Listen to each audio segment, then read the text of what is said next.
welcome back. I'm back from vacation and it was great. It was all that I ever expected or was hoping for. But now we're back in the grim, dark reality of machining. And the first little project that I had, well, I had customer projects, two real large customer projects that I unfortunately cannot show. But there is also a little project that required me to cut a new change gear for my MCO lathe. And I want to walk through the process of it, because usually when we see gear cutting here on YouTube, it's on a regular vertical milling machine with like a Bridgeport most of the time, because there is a lot of content from my friends overseas. But in this case, we're running the gear on a Deckel FP1 milling machine in horizontal mode, and also we're going to use the slotting head, and there was a lot going on here. So let's have a look. So I have these L20 collets here, and the customer asked me if I could make him a drawbar for these. Drawbar is not a big deal, but the thread on these is 1.4 millimeter pitch, which is not a very common thread pitch. So I went to my lathe and had a look at the thread pitches it can cut. 0.25, 0.5. 0.5 is double, by the way, on these machines. 6, 7, 8, 1, 125, 1, 4, 125, 1, 5, then it gets wider. So that's not going to work with the standard threading setup here. So the MCO Super 11 manual comes with additional thread pitches if you have the extended change gear set, which I don't have, but I have a milling machine. So we have very small pitches here, 0.45, 0.9, 2.5, and then very large pitches. So that's for metric. That's also not going to help. Let's see, module threads, diametrical pitch, and here we have inch threads. 18 should kind of work. So 25.4 divided by 18, we can cut 18 with these wheels, is 1.41. That's a pitch error of 10 microns per revolution. That would be 100% perfectly fine for this application. Over 10 threads, that's already 0.1 millimeter of error. So yeah, probably fine.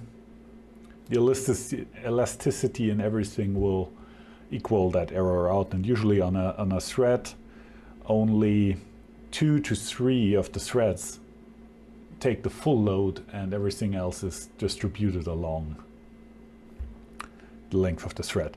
So could work, but let's see, 40. Well, I would have the gears for this one. 40, 120, and the 90 is, I have the 90, it's a cast iron one. It's one of the original gears. So this would work, but I figured, well, if we do it, we can do it properly.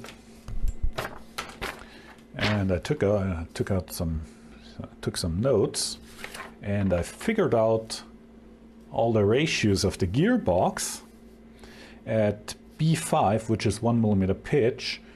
The ratio of the gearbox also is 1 to 1, so 1 revolution input is 1 revolution output.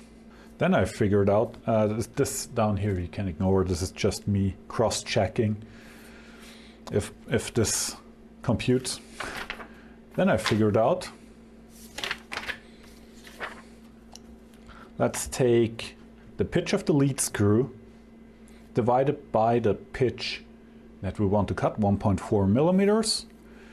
Do a little bit of juggling numbers. That's 3 divided by 1.4 equals the overall gear reduction equals, so then we take it times 10, so we get some gear numbers, 30 to 14.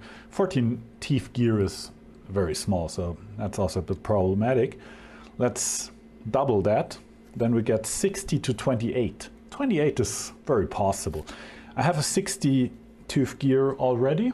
That's already set up in the machine. It's one of the phenolic gears that I cut myself. And the 28 tooth gear I don't have. I can make that. That's a quick job. For testing out my math, I just 3D printed one. out of PLA just to double check if what I did here works out. Means I need a 28 tooth gear up on the exit shaft of the gear of the spindle, and a 60 tooth gear down at the entry shaft of the feed gearbox. And all the gears in between, these are just idler gears, so I get my distance right. So I'm just using what I have here. So let's look at the machine, how this looks. I have the 60 tooth gear down here and my 28 tooth gear up here. So I can put this back on here. I have this is a 65 and a 127 tooth gear in here as idlers. Then I just get it back into mesh. Kinda. The 3D printed gear doesn't mesh excellently, but it works for testing it out. So as you can see, this is perfectly fine. And 3D printing change gears. I didn't invent this by far. Many people have 3D printed change gears. They work perfectly fine, but I would like a full set of change gears in all the same material, and I prefer for change gears linen reinforced phenolic because it runs quiet and it's very, very robust. And the machine's quite nice. So for that reason, I'm going to make the 28 tooth gear up here new in a better material. I'm a little bit skeptical about the 28 tooth gear in phenolic. It will get very thin walled. I'm even considering going to steel like the original 30 tooth gear here. I'm not sure yet. So yeah, let's use the indicator arm here as a pointer. I'm going to spin the chuck 10 full revolutions, and then we look at the DRO if you get 14 millimeters of travel. That's safer than trying to do one very precise revolution here. So I zero out the DRO and start to spin the chuck.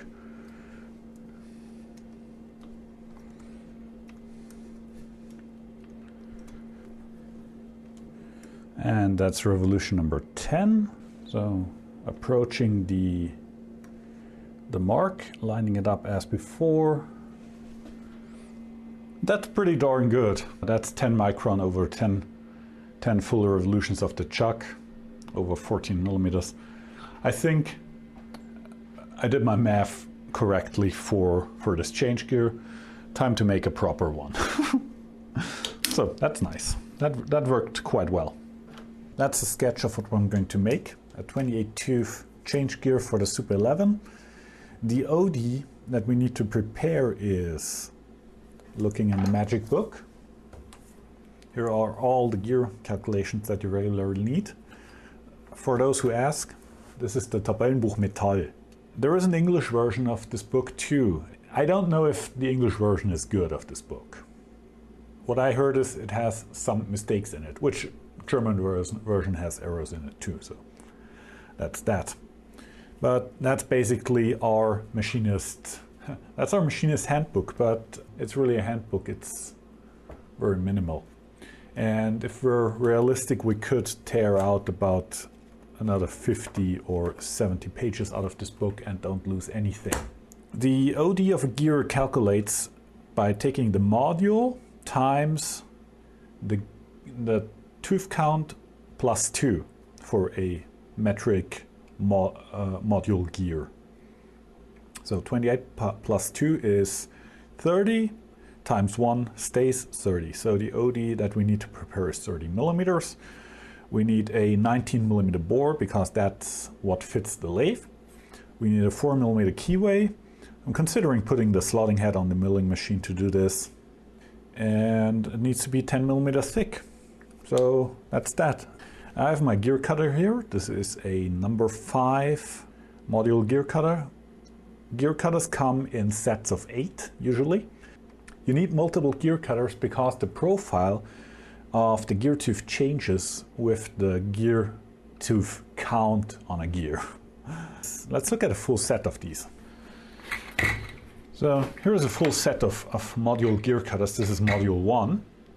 Here we are close up. On the left we have a number 1 gear cutter, and as you can see, the sides of the gear profile are very radiused. And this is number 8, which goes for large gear teeth up to cutting a rack, and here the sides are almost straight.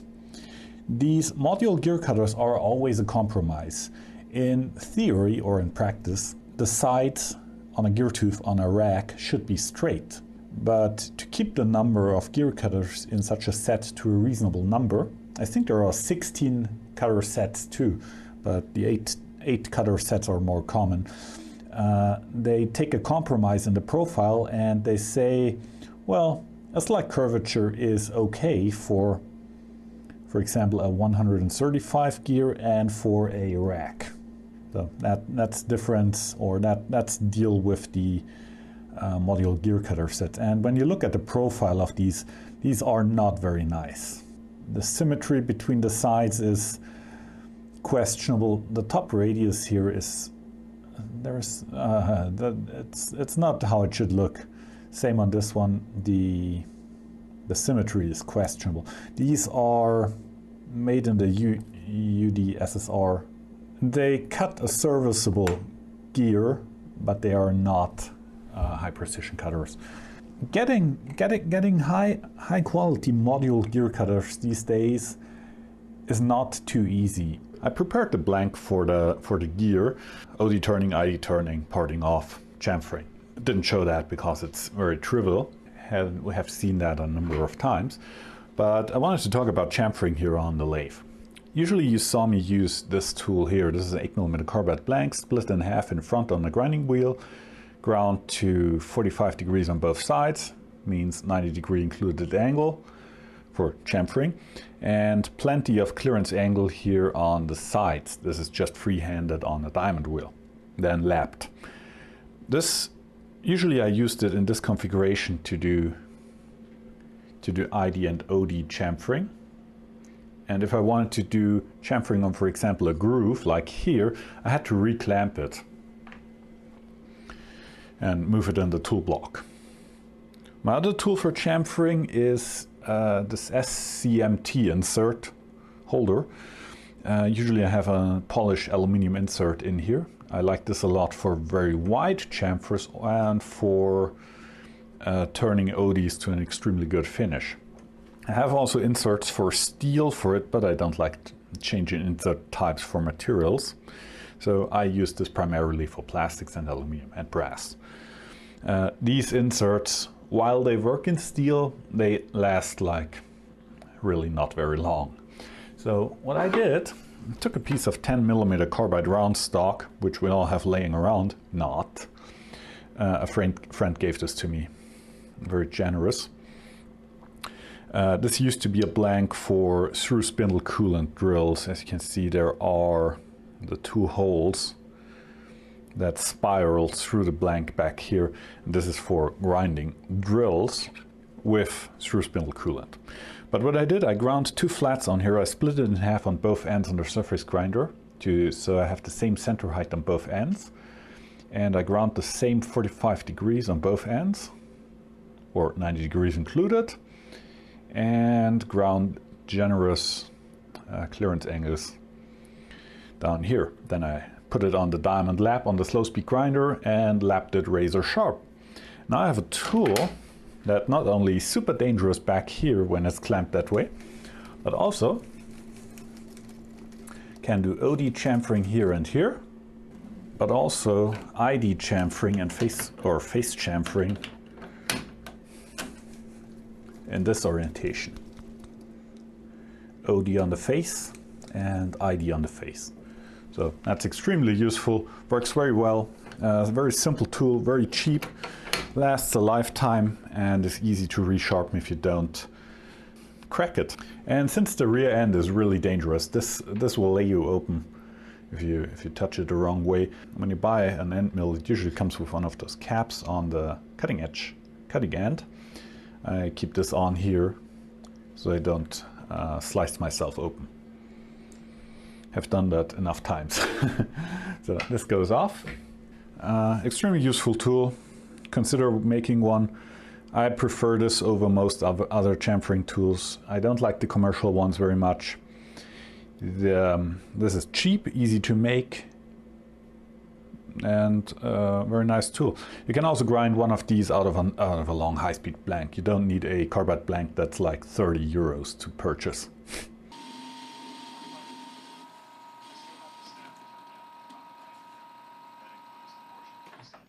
Gear blank is done on the lathe. I surface ground both sides so it's to thickness and nice and parallel. And now I'm about to cut the keyway, and I'm using the slotting head of the Deckel FP1, and I already have my 4mm wide slotting tool here. This is ground from an 8mm high-speed steel blank round, and it's held in this larger tool holder that goes into the slotting head. And now we need to center the tool in the bore. You can do that by eyeballing and just taking a light skim cut until you get 2 lines from the edges of the slotting tool. That works rather well. And there is a different technique. Since the part is set up on a rotary table here, I can just use the rotary table to center on the cutter using a dial test indicator. We put it in with the cutting edge facing towards the column. This is according to the manual of the slotting head and according to the technical bulletins that Deckel put out, the preferred way to do slotting on these machines. Preference is to work against the column. Second best is to work off the column. The worst option, which you still can do, is to work sideways. Before we use the indicator, we can rough center the slotting tool in the bore, just eyeballing.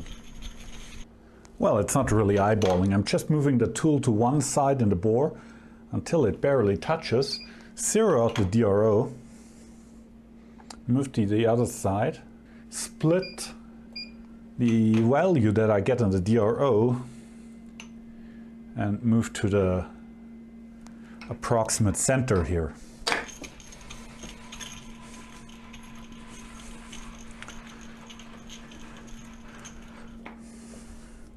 This is probably more than well enough centered now for most applications, but I always wanted to try this.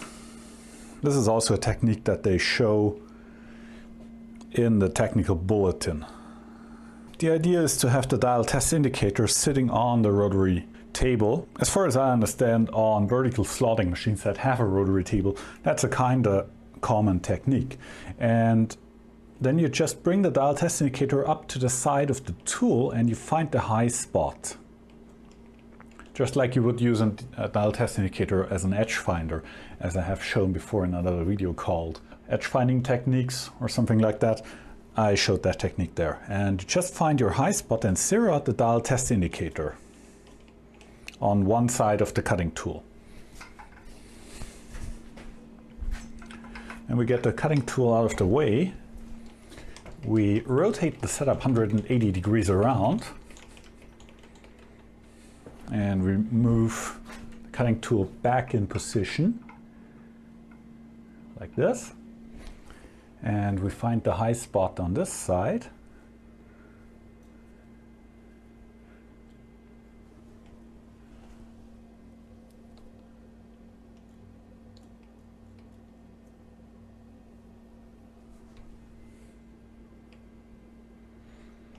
And we get a reading of 30 microns, 0.03 millimeters.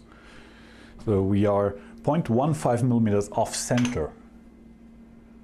0.015, sorry. We can correct that. We can zero out the indicator. And that gives us also an indication of how close we already were with just touching the tool off left and right in the bore. Pretty good. The touching off requires, of course, that the tool is ground very precise. My tool has parallel sides because I did it on the surface grinder. With a freehand ground tool, that's a little bit trickier. So let's spin it around 180 degrees and double check it. And that's 0 too. So now it's centered. Now I can zero out the DRO for good and start my slotting process.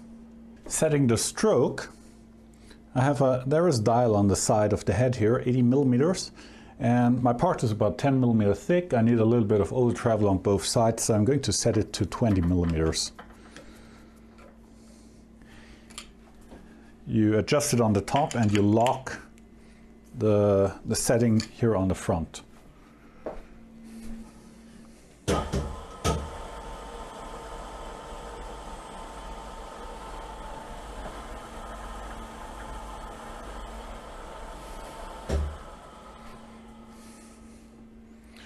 It over travels a little bit on the top.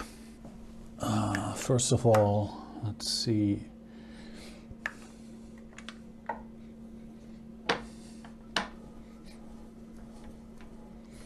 Move the ram to the lowest position and get our table to the correct height. Just so that the tool pokes through on the bottom.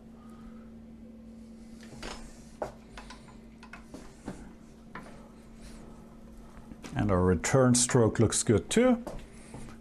Normally I wouldn't do such a single key slot with the slotting head. Normally I would do that with the quill of the milling machine like I have done before on the Optimum MB4 and shown numerous times, because it's an extremely fast setup.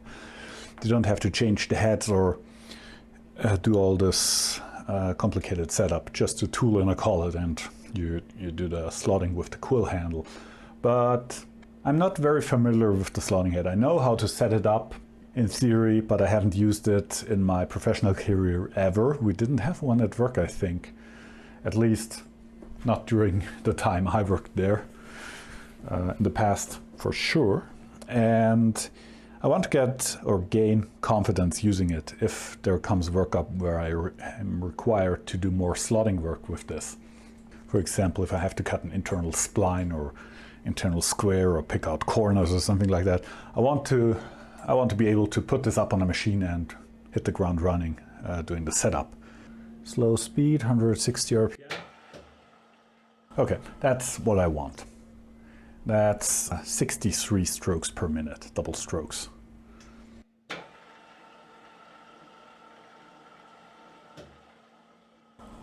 And on these slotting heads, you have to wait until the tool is above the material, and then you can advance the y-axis, and then it takes a cut. So you get into a rhythm with these.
Okay, this should be our 4mm keyway.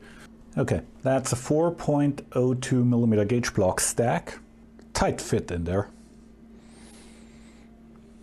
So it's 20 microns oversize, which in this case I prefer because the change gears need to slide on and off their shafts rather easily, otherwise it's really annoying. If you have to constantly fight your change gears when you set them up, you're most likely not going to do the project if it requires change gears. So that's good. The depth of the keyway should be enough. I went down 1.8 millimeters. Instead of looking up how deep a keyway, 4mm keyway in a 90mm bore should be, I'm just taking the original gear from the lathe, the 19mm one, and I take my digital calipers I zero them out in the bore, then I just measure the distance from here to the top of the keyway. And it's about 1.9 millimeters, so 0.1 millimeter deeper than I have cut it now. So let's fix that on mine and call it good. I just have the habit. I have that habit from owning a shaper in the past. Before I turn on any machine that takes a massive stroke like a shaper or the slotting head, I hand crank the machine for clearance. Otherwise you can create a fairly interesting crash, meaning fairly expensive.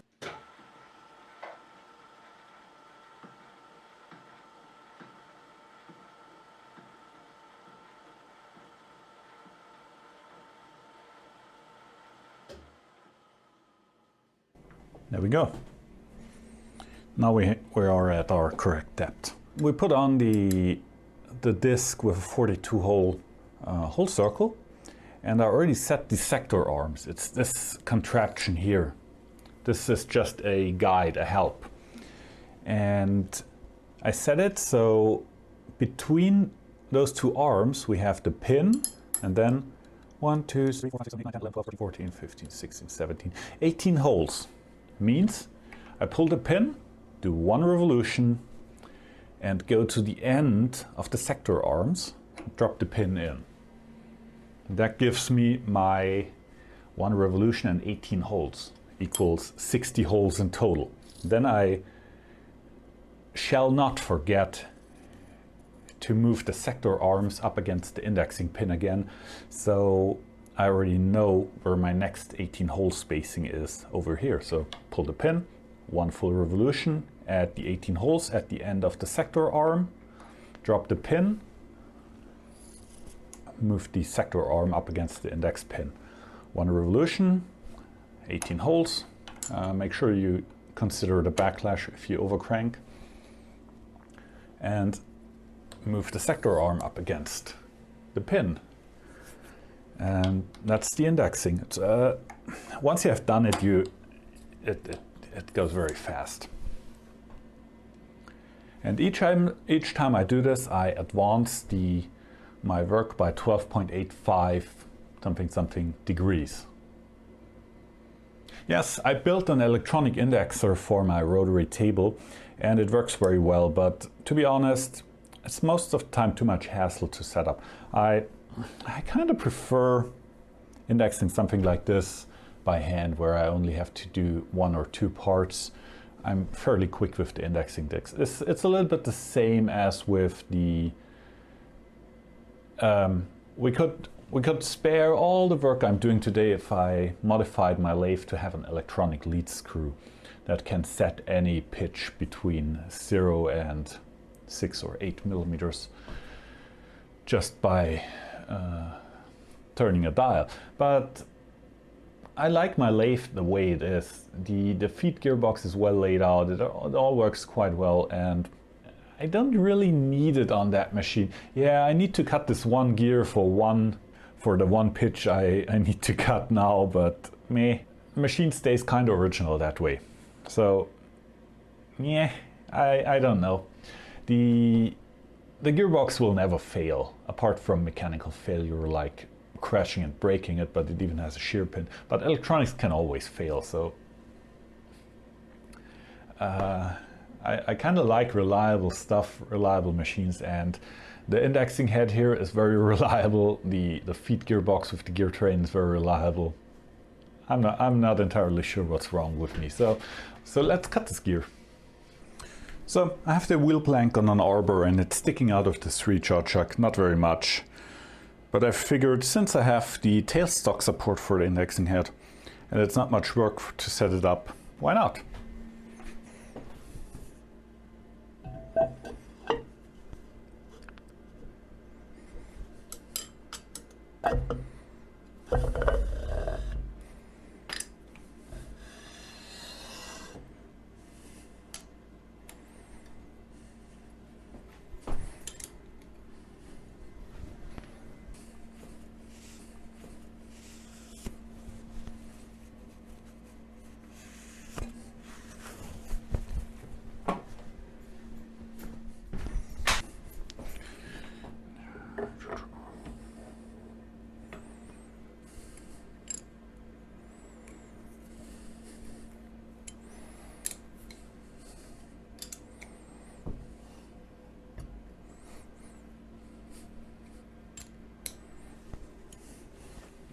The tailstock is also helpful to align the cutter in this direction with the work, because I can move the head back and forth and orient the cutter like that.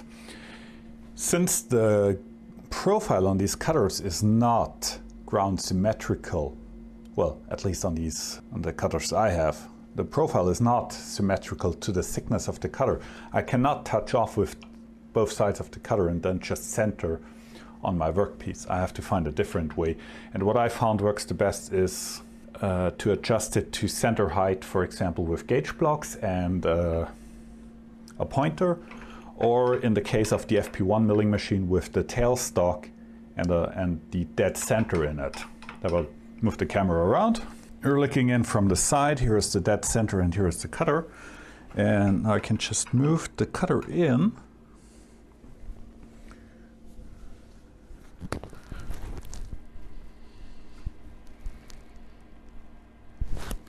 Until the top of the gear profile on the cutter is nicely lined up with the dead center of the tailstock on this indexing head.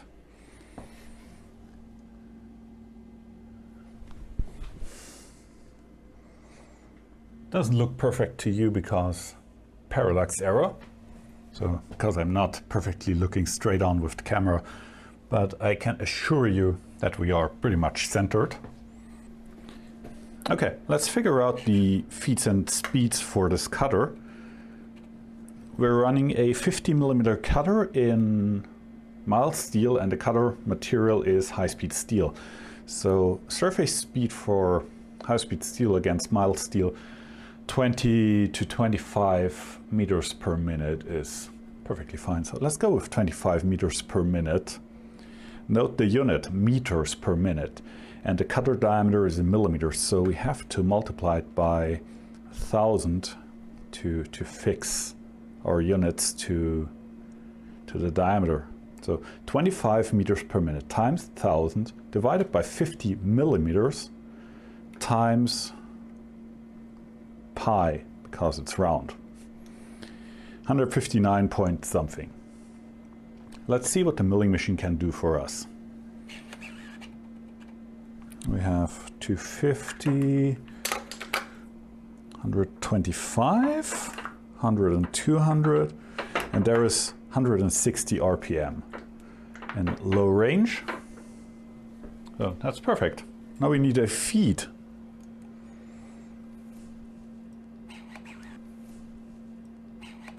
So the cutter has 14 teeth. 14 times 160 RPM times feet per tooth. Let's go with 50 microns, 0.05. That's a little bit on the low side, but should work fine.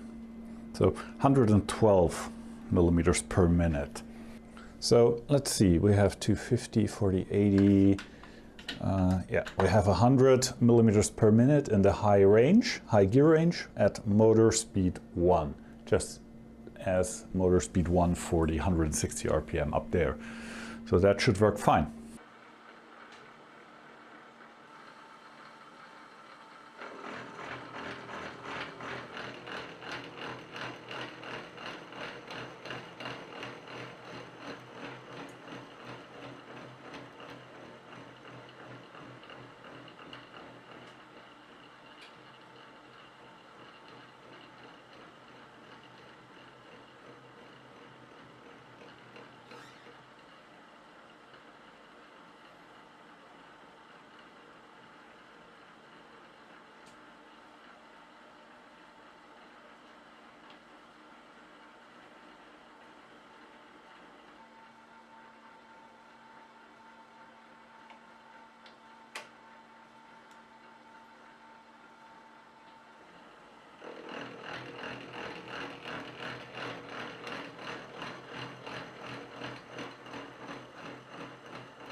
And now I can show you how the part was held on this arbor.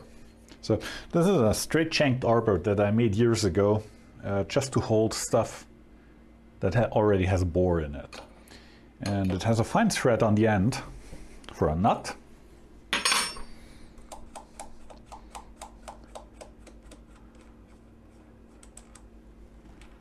And I have a washer here, and the part is on here. There's our gear. Looks nice. Need some deburring, of course. A lot of deburring, in fact. And I just had a bushing. This is for 16mm parts. And I made a bushing with 16mm ID and a 19mm register here. So this goes on here. And the part slips over the register and the nut pulls it all together nice and tight. That's a very good way to hold stuff concentric. And since this bushing was made out of aluminium, it was very nice to just cut into it.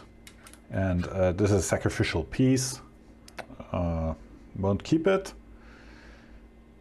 Or maybe I will just put it in my box of bushings for this arbor if I have another gear with 19mm ID to cut.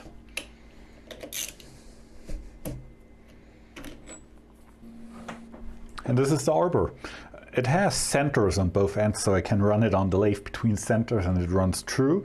Or I can chuck it on this diameter in 3-jaw, 6-jaw, or in a collet chuck, adjust it for run out in case of a chuck, and do my machining on it. I used them both on the lathe and on the milling machine. Made this years ago. This is an idea. I got this out of a book from George H. Thomas, a famous model engineer. So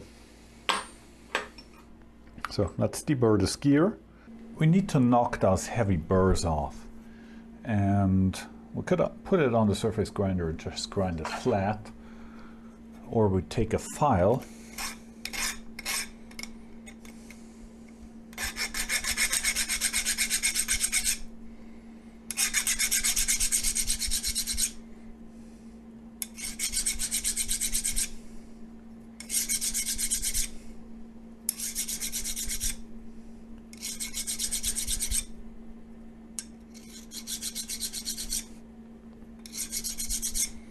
and we just hit the burrs flat on with file until we meet clean material. Okay, this took care of most of the burrs that were here on the face. Now we need to deburr the teeth contour itself. There are many fancy ways to do this. You can also just hit it on a wire wheel and very thoroughly wire wheel it, or use an abrasive brush on a bench grinder or a Scotch-Brite wheel. But I like to do it with a die grinder. I like to use a conical burr in a die grinder and just manually run it across the teeth like this.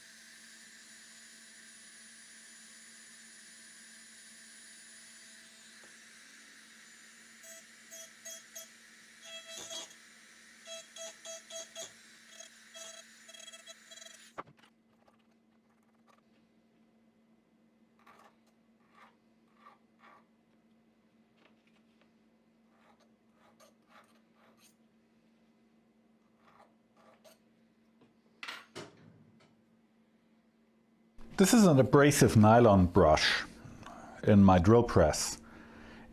It's basically a nylon brush, as the name suggests, with a silicon carbide abrasive molded into the nylon. So it's an abrasive brush.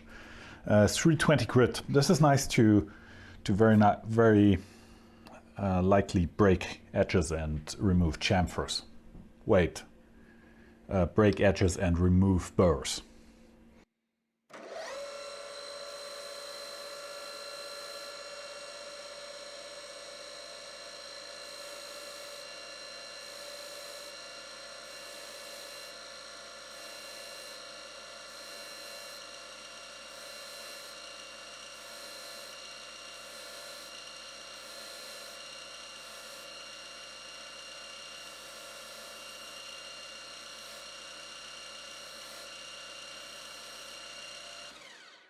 Oh, and if you do something like this, don't get tempted and push it over your finger like this and do something like this.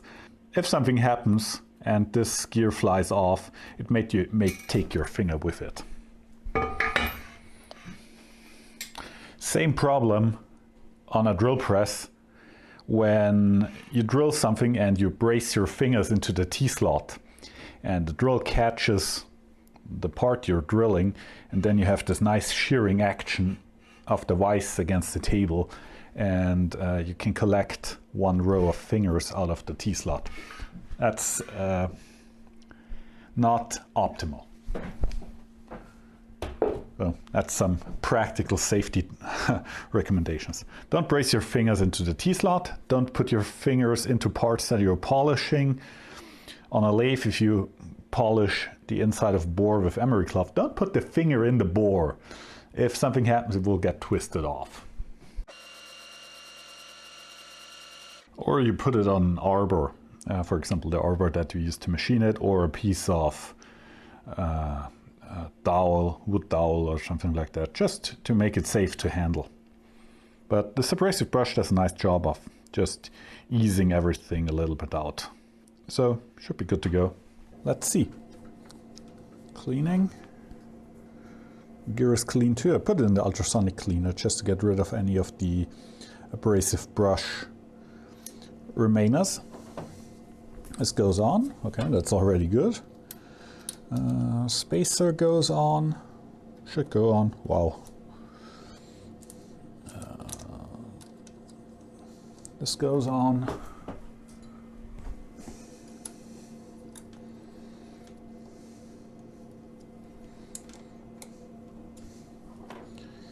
And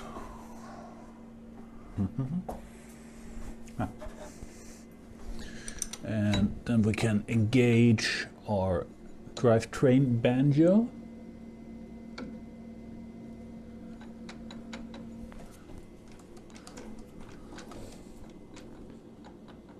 Just with a little bit of backlash in it, so we don't bind it up.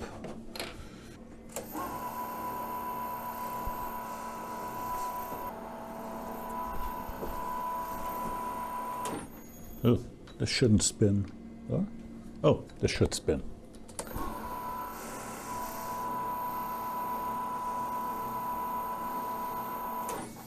That's the drivetrain for cutting a 1.4mm pitch thread.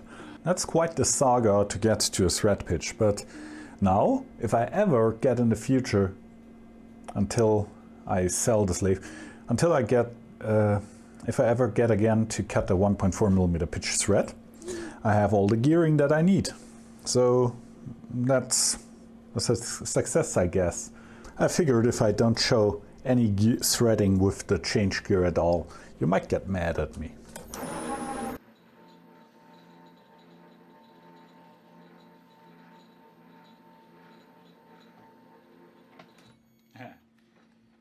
Since I added an idler gear, the feed runs opposite, of course. I have to change the feed direction.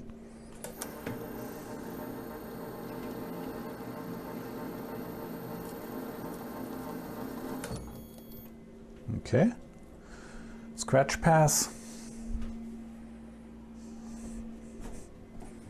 Let's find a scale. And for 10 threads, let's start at 10 and go to 24. It's easier to start here than on the end of the scale. Easier to line up. You can use magnification here. Helps a lot. And we come exactly out at 24. So everything works out. Change gears are the right ratio. Now, once the material for the drawbar comes in, I can cut the threads for this funny L20 collet here. And it should be a nice fit. This is just a 60-degree profile thread, no wonky buttress thread like on the Deckel. Should be rather simple.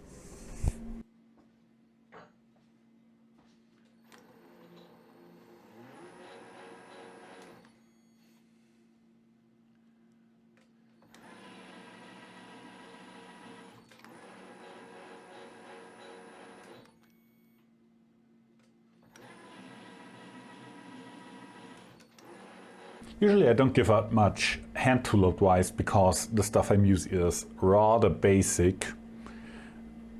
It's good quality. I use mostly Knipex pliers and screwdrivers and wrenches from PB Swiss or Vera. But this set, I purchased this half a year ago, I think, and it solved some problems for me. It comes with, this is, I think most are familiar with these. These are ratchets for regular 1/4-inch drive bits. And Vera did it right. They have a knurled ring on the back so you can speed drive it, and you have your ratcheting. And these are rated for a rather ridiculous torque.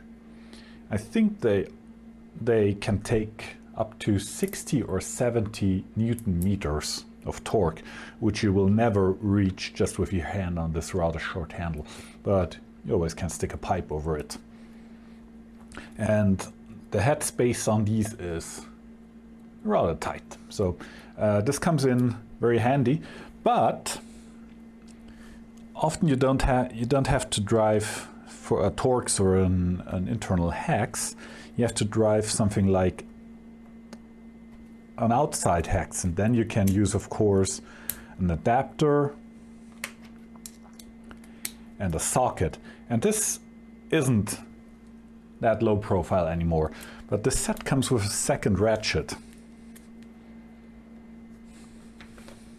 This is slightly larger and has this 12-point internal shape, and the sockets that come with the set have a hex machined onto it, and these fit in here, and this is super low profile.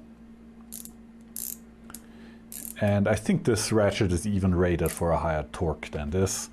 And as you can see, this is 18 millimeters with a 12 millimeter socket.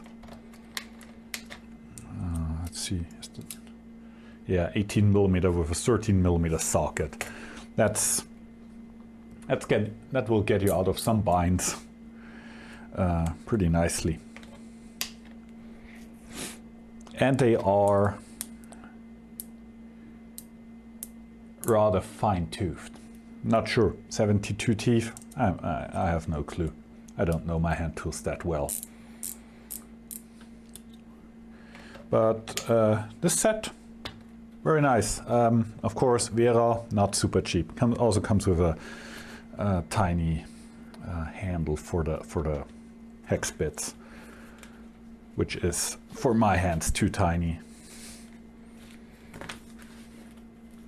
I purchased it for the ratchet and the socket set with the driver hex on the back. So that's my little tool tip. Okay, I hope this was the last change gear video that I will ever make. I think that's already the second one. But this time I want to go into the details a little bit of the FP1. So I hope you enjoyed. Thank you all for watching, and I'll be back.